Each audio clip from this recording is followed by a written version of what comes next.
Students, आज हम एक मोस्ट इम्पॉर्टेंट टॉपिक डिस्कस करेंगे जो कि है पावर फैक्टर। ज़्यादातर इंटरव्यूज या फिर वाइवा में ये क्वेश्चन अक्सर पूछा जाता है, चाहे वो स्टूडेंट्स फर्स्ट ईयर के हों, सेकंड ईयर के हों, थर्ड ईयर हो या फाइनल ईयर के, कि पावर फैक्टर क्या होता है। और मोस्ट ऑफ द स्टूडेंट्स यही बताते हैं कि पावर फैक्टर है कॉस फाई, और कॉस फाई इक्वल टू हो गया आर बाई जेड। ठीक है। बट एक्चुअल में पावर फैक्टर कॉन्सेप्ट क्या है, पावर फैक्टर कैसे काम करता है, उसके बारे में जरा हम डिस्कस करते हैं, कि जिससे कि आप बता सको कि पावर फैक्टर होता क्या है। सबसे पहले पावर फैक्टर के डिफिनेशन के बारे में बात कर लेते हैं। तो it indicates how closely a given load R L or C matches the characteristics of a pure resistive load. तो अगर हम बात करें तो कोई भी लोड, एक जो प्रैक्टिकल लोड होता है हमारे घरों में, वो आर एल लोड होता है। ठीक है। तो लोड जो आर एल या आर सी लोड्स जो हैं, उसको हमेशा कंपेयर किसके साथ करते हैं? Pure resistive load. क्योंकि प्योर रेजिस्टिव लोड जो होता है उसका जो पावर फैक्टर होता है वो होता है 1, जो कि मैक्सिमम अवेलेबल है। ठीक है। तो पावर फैक्टर 1 मैक्सिमम अवेलेबल है। तो हमेशा जो भी लोड्स होंगे, चाहे वो आर एल लोड हो या आर सी लोड हो, वो कितना क्लोज है रेजिस्टिव लोड के, ठीक है ना, करेक्टरिस्टिक्स उसकी, उसके बेसिस पे हम पावर फैक्टर को डिफाइन करते हैं। ठीक है।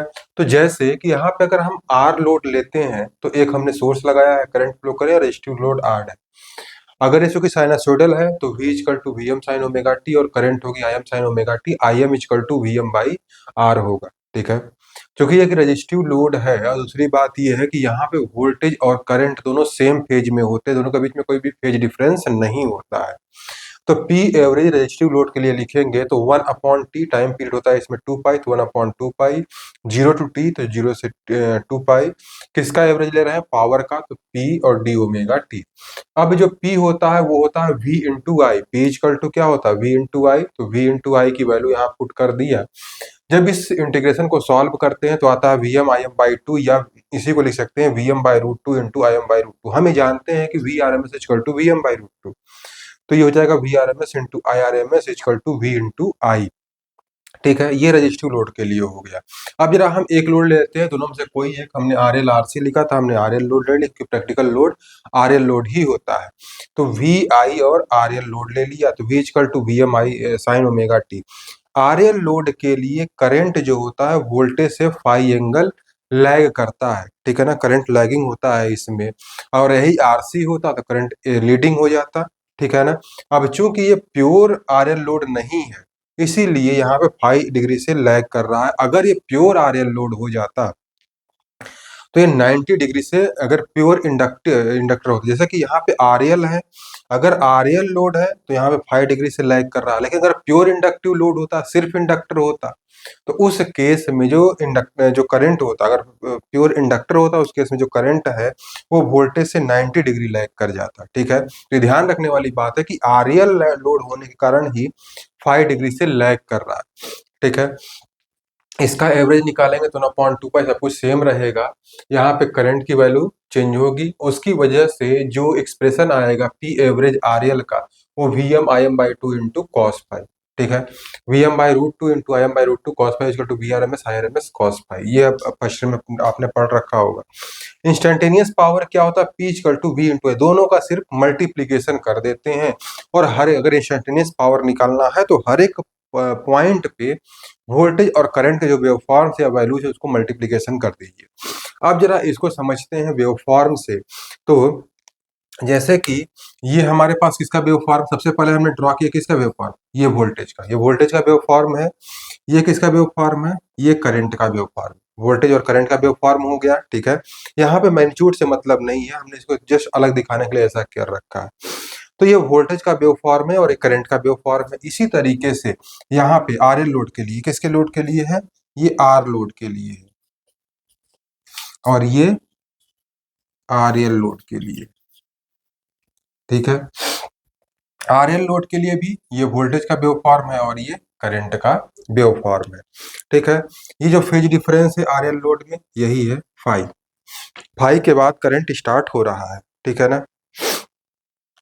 अब जरा देखते हैं कि ये वोल्टेज का वेवफॉर्म हो गया, करंट का वेवफॉर्म हो गया।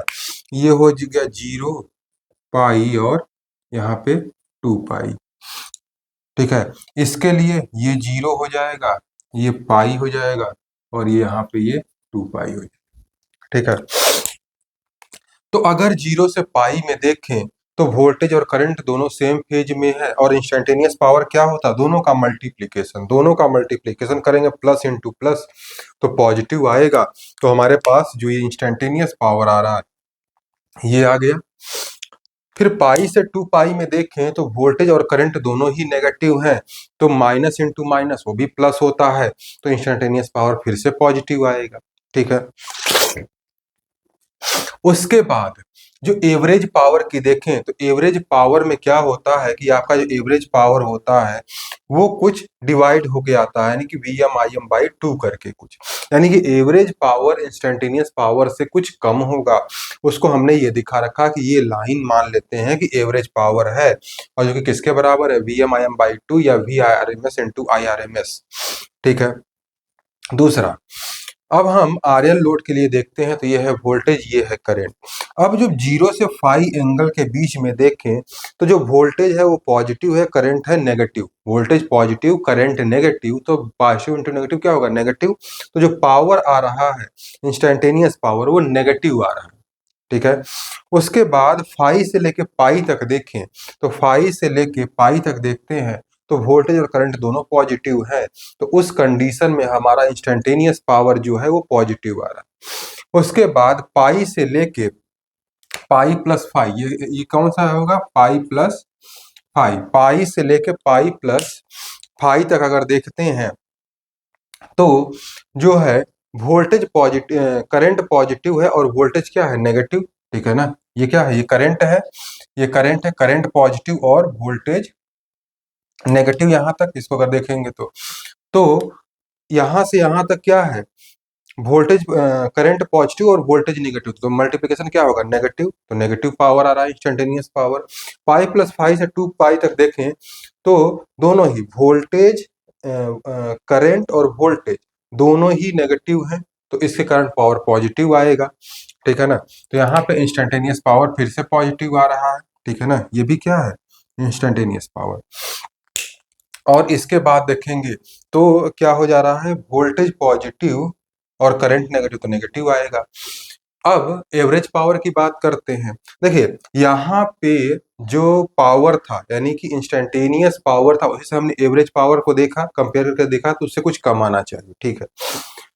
यहाँ पे जब हम इंस्टेंटेनियस पावर देखते हैं तो ये है, और इस इंस्टेंटेनियस पावर की वैल्यू इस वाले इंस्टेंटेनियस पावर से थोड़ा कम है, तो जो एवरेज पावर आएगा वो भी कम आएगा।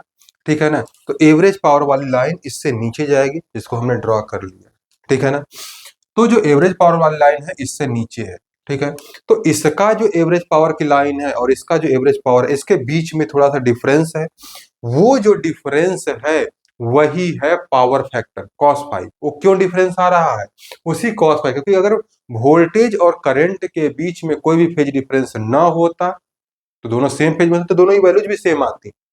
लेकिन फेज डिफरेंस है, इसकी वजह से दोनों वैल्यूज सेम नहीं आएंगी।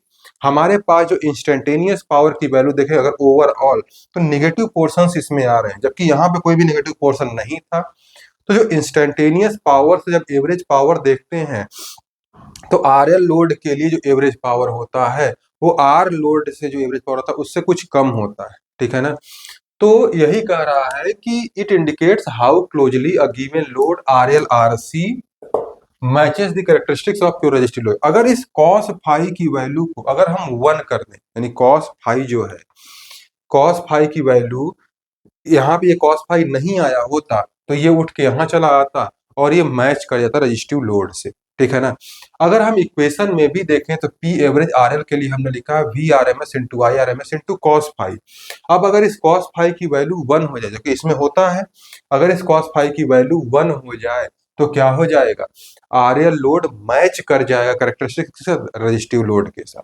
ठीक है। तो यही है पावर फैक्टर का कॉन्सेप्ट। ठीक है ना। तो ये जो डिफरेंस है एवरेज पावर का आर और आरएल के बीच में, यही है पावर फैक्टर।